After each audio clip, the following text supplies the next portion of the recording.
अस्सलाम वालेकुम। मेरा नाम तनवीर रमज़ान है और आप देख रहे हैं ई take vision YouTube channel.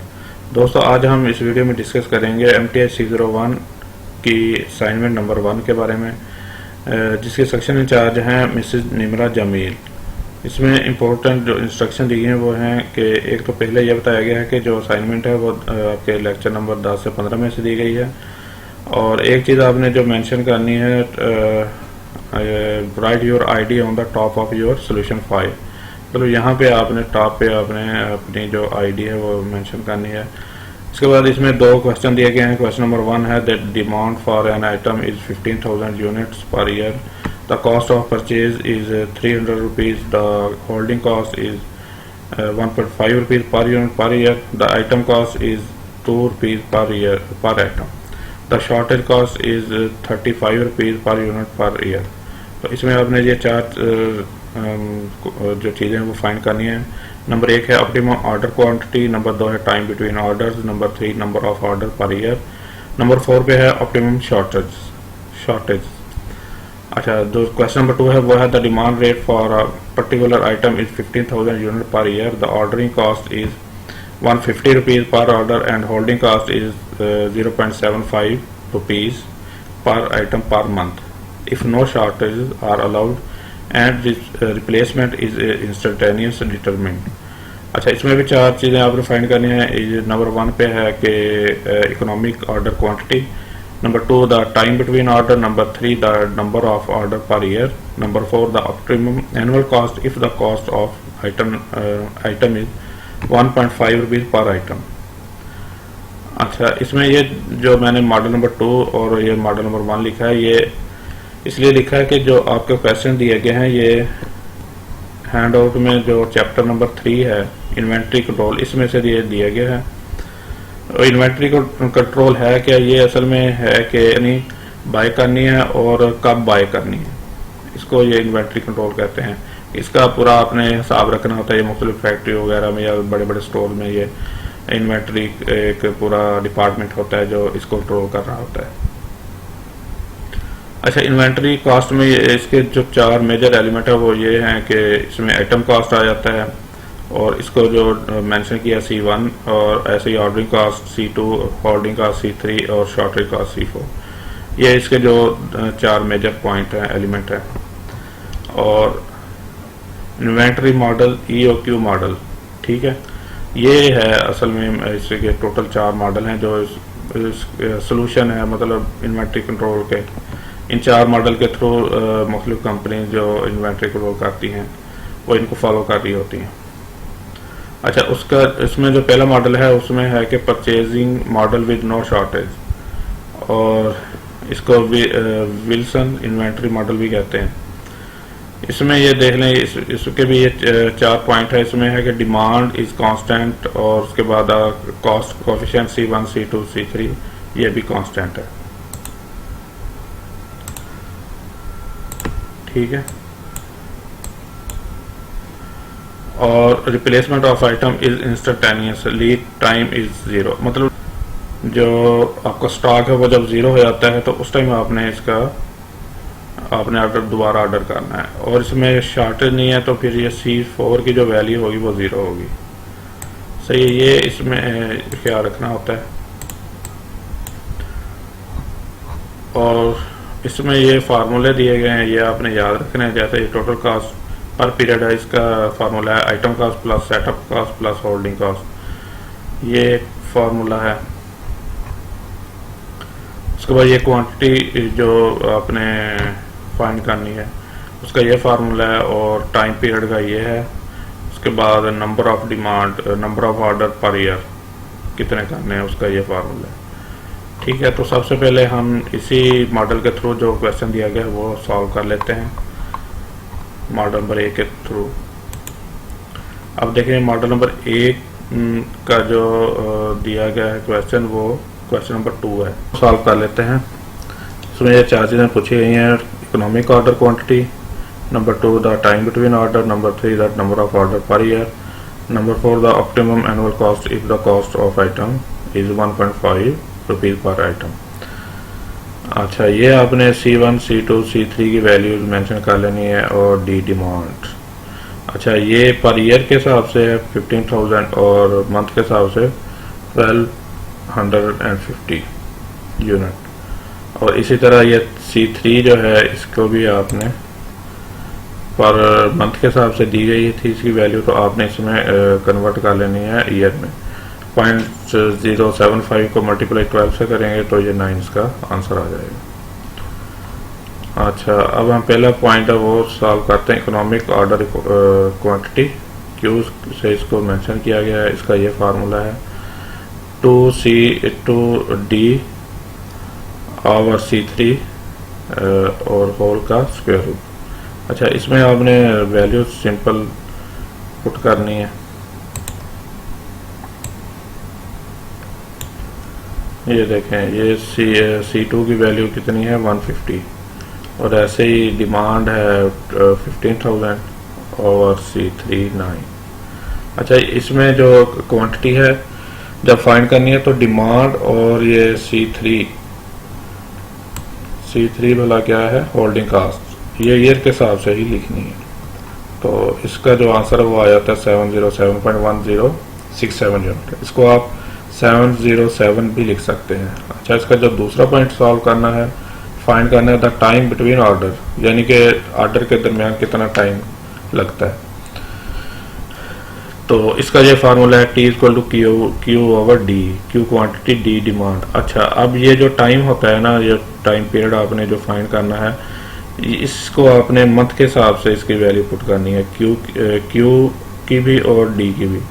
Q तो ऑलरेडी एक यूनिट मेंशन किया हुआ है कि एक यूनिट आपने टोटल क्वांटिटी कितनी ऑर्डर करनी है।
अब हम सॉल्व करते हैं क्वेश्चन नंबर 2। क्वेश्चन नंबर 2 को सॉल्व कर लेते हैं। तो इसमें ये हमने पॉइंट फाइंड करने हैं। सबसे पहले आपने क्या करना है कि वैल्यूज लिख लेनी है कि C1 क्या है, C2 की वैल्यू क्या है, C3 ऐसे डिमांड की। इसमें आपने एक चीज़ सबसे पहले ही आपने फाइंड कर लेनी है। C3 ये मंथ के हिसाब से दी गई है इसकी वैल्यू, तो आपने इसको ईयर में कन्वर्ट कर देना है। 0.75 को मल्टीप्लाई बाई करेंगे 12 से तो ये इसकी वैल्यू आ जाएगी 9 और इसको आपने मंथ में चेंज कर लेना है।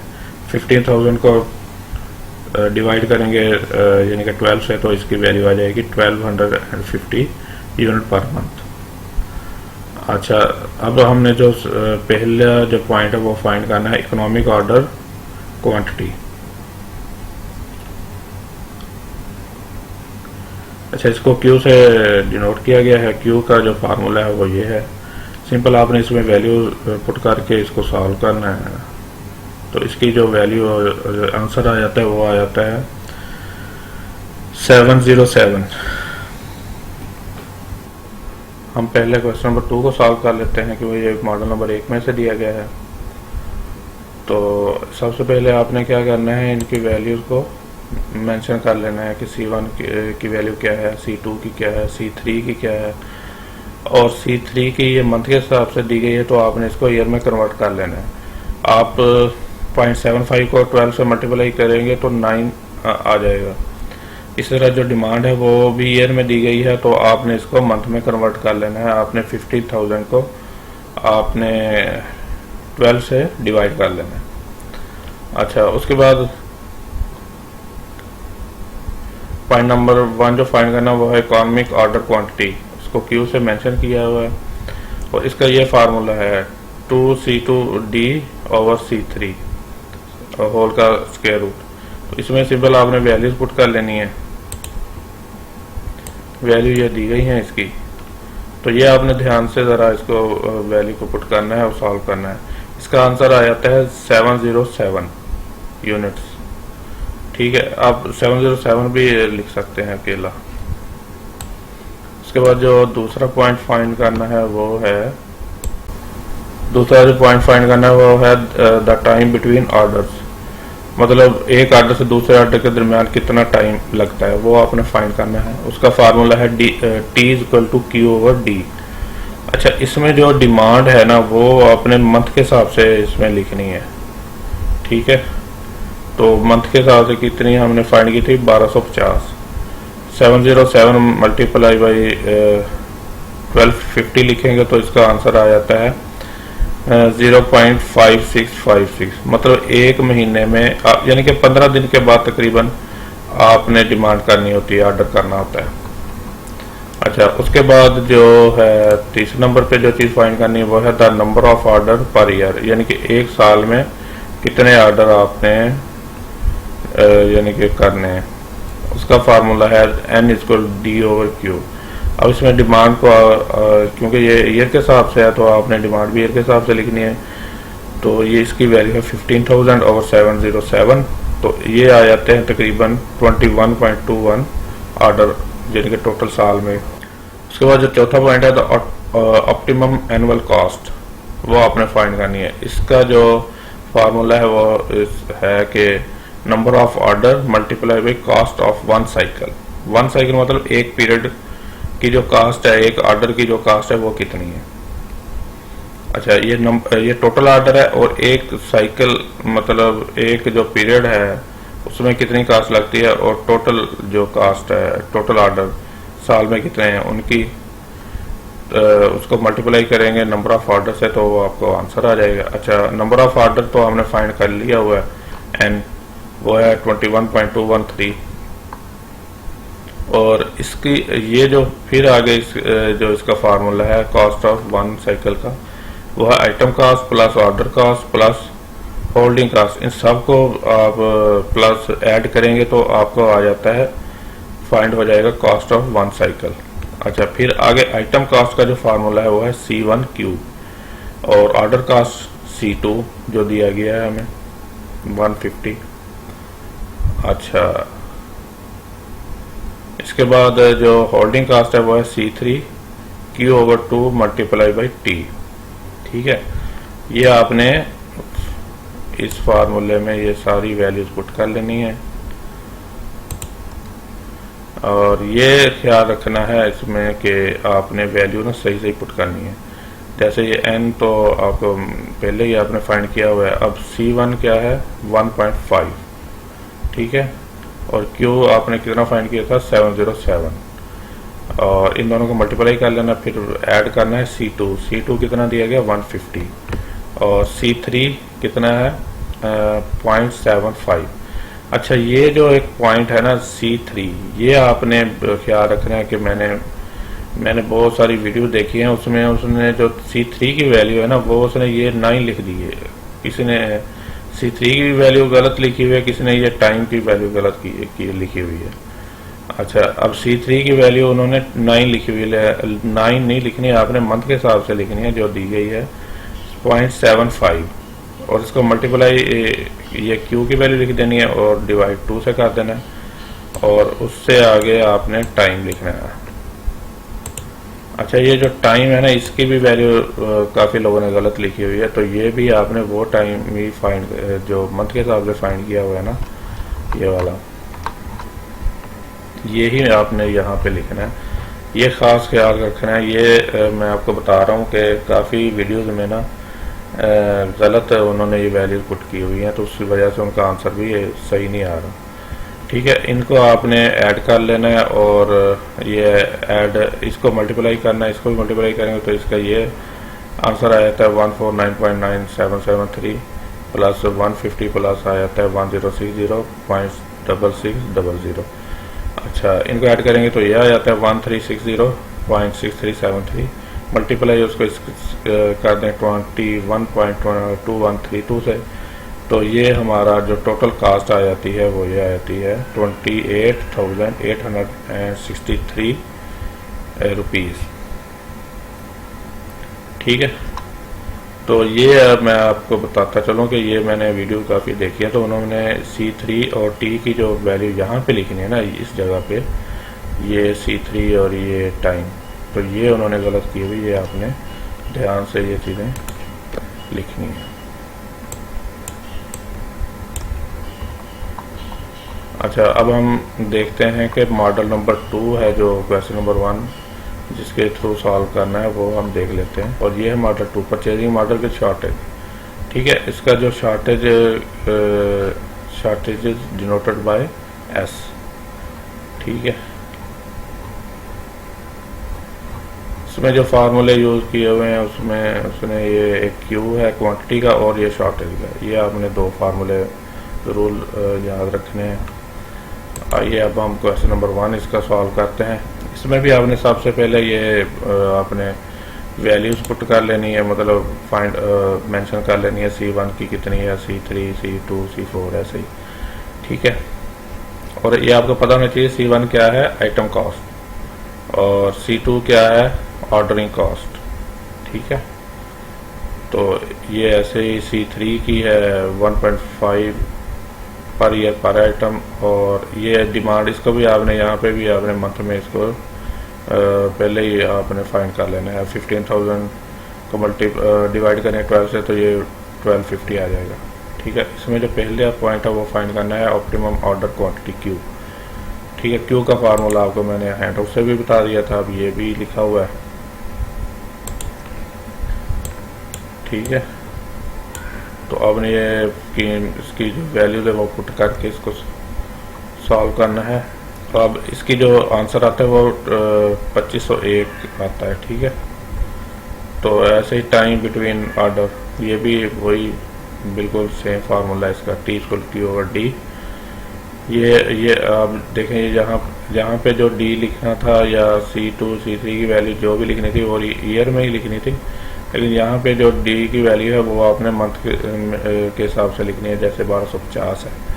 तो ये आपका आ जाएगा एक, यानी कि 2 माह बाद आप ऑर्डर कर रहे हैं। उसमें था कि 1 माह में 2 ऑर्डर, इसमें आ जाता है कि तकरीबन 2 ऑर्डर उसमें क्वेश्चन नंबर 2 में, और इसमें आता है कि 2 माह बाद आपने ऑर्डर करना है, कर रहे हैं। अच्छा, उसके बाद फाइंड करना था number of order per year. ठीक है, ये वही सिंपल फार्मूला है D/Q। इसमें भी डिमांड 15,000 ही दी गई थी। अब ये देखें, 2 माह बाद ऑर्डर करना है तो साल में कितने ऑर्डर हो जाएंगे, 6 ऑर्डर हो जाएंगे। अगर आप ये यहाँ से ये भी डायरेक्ट भी आप लिख सकते थे, जैसे 12 को डिवाइड कर दें 2 से तो 6 आंसर आ जाना था। ठीक है, उसके बाद जो आखिरी पॉइंट है वो है ऑप्टिमम शॉर्टेज। उसका फार्मूला आपको मैंने हैंड आउट से भी बताया, और ये भी आप देख लें। इसमें भी आपने बिल्कुल वैल्यू जो है वो ठीक ठीक पुट करनी है। जैसे ये देखें, इसमें जो C4 है इसमें लिखा हुआ है, और इसका जो Q का जो पहला पार्ट है उसमें C3 लिखा हुआ है। ये आपने बिल्कुल देख लेना है कि ये गलती काफ़ी चांस हो जाते हैं इसमें।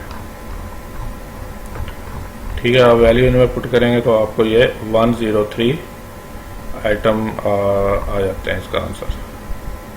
ठीक है, तकरीबन 102.7876 आया, तो आप 103 आइटम लिख सकते हैं। तो दोस्तों, ये थी असाइनमेंट नंबर 1 MTH 601 की। दोस्तों, एक चीज़ जो मैं आपको बताता चलूँ कि मेरी जो प्रायोरिटी होती है, कोशिश होती है, वो ये होती है कि मैं जो भी असाइनमेंट या GDP या क्विज़ वगैरह सॉल्व करूँ तो वो आपको उसका रेफरेंस भी दूँ, ताकि आपको कोई वो यानी कि बिल्कुल भी ये डाउट ना हो कि ये पता नहीं सही होगा, क्वेश्चन नहीं सही होगा। जैसे मैंने काफ़ी वीडियो देखी हैं तो उसमें ना उन्होंने काफ़ी ये गलतियाँ की हुई हैं कि उसका फार्मूले में ना उन्होंने वैल्यू पुट सही नहीं की हुई। तो मैं ये कोशिश करता हूँ कि आपको कोई डाउट ना रहे कि यार ये मेरा क्वेश्चन सही सॉल्व हुआ है कि नहीं हुआ, इसलिए मैं आपको रेफरेंस दे के बताता हूँ। अब ये देखें ना, ये हैंड आउट में बिल्कुल दिया गया है, इसमें एक इसके बिल्कुल सेम टू सेम इसकी एग्जांपल दी गई है, ठीक है। वहाँ से भी आप वेरीफाई कर सकते हैं। ये सिर्फ इसमें वैल्यूज डिफरेंट दी गई हैं, बाकी सेम टू सेम वही उसने फार्मूले लगाए हैं, वही ये देखें, ये बिल्कुल वही फार्मूला है। और इसमें ज़्यादा उसने पॉइंट उसने यानी कि फाइंड किए हुए हैं। इसमें हमने सिर्फ 4 करने थे पहले, A B C D, ठीक है। तो यहाँ तक हमारा ये क्वेश्चन सॉल्व हो जाता है। ऐसे ही क्वेश्चन नंबर 1 था और 2 था जो मॉडल नंबर 1 में से दिया गया था, वो उसकी भी एग्जांपल दी हुई है।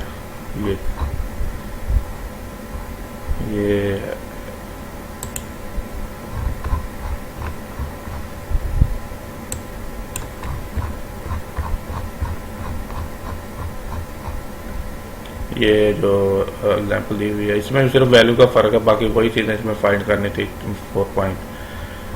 अब जो लोगों ने गलती की हुई है ना, वो इस जगह पे आके की हुई है। ये देखें, ये 0.80 है ना, 0.80 क्या है, ये देखें पर मंथ के हिसाब से जो वैल्यू है वो उसने यहाँ पे फाइंड की हुई है, पुट की हुई है। और दूसरा ये 0.5 जो टाइम की वैल्यू है टी की, वो भी उसने ये वाली जो है मंथ के हिसाब से जो वैल्यू उसने फाइंड की थी वो लिखा हुआ, ठीक है। मैं आपको रेफरेंस बता रहा हूँ ताकि आप ना कोई गलती कर लेना। और जिन्होंने बना लिया वो भी प्लीज़ चेक कर लें कि उन्होंने ये वाली चीज़ें गलत तो नहीं पुट की हुई अपने यानी कि क्वेश्चन में। तो आपसे अब मेरी हम्बल रिक्वेस्ट यही है कि आपने मेरे चैनल को सब्सक्राइब करना है और मुझे कमेंट में आपने फीडबैक ज़रूर देनी है कि मैं वीडियो सही बना रहा हूँ, या जो गलतियाँ भी आप मेंशन किया करें ना। अगर कोई गलत कर रहा है तो उसको आप मेंशन करें ताकि वो आइंदा से वो ज़रा ध्यान से वो असाइनमेंट या जो भी उसने क्वेश्चन सॉल्व करने वो करे। तो आप प्लीज़ ये वीडियो को पूरा देखना है और सब्सक्राइब करना है, और उसके बाद आपने कमेंट भी लाजमी करना है। और मैं आपको इंशाल्लाह जो हमारे मिड टर्म के एग्ज़ाम होने हैं उसके लिए भी मैं वीडियोस बनाऊंगा, तो वो आपको फिर जल्दी से मिल जाएंगी। Thank you very much.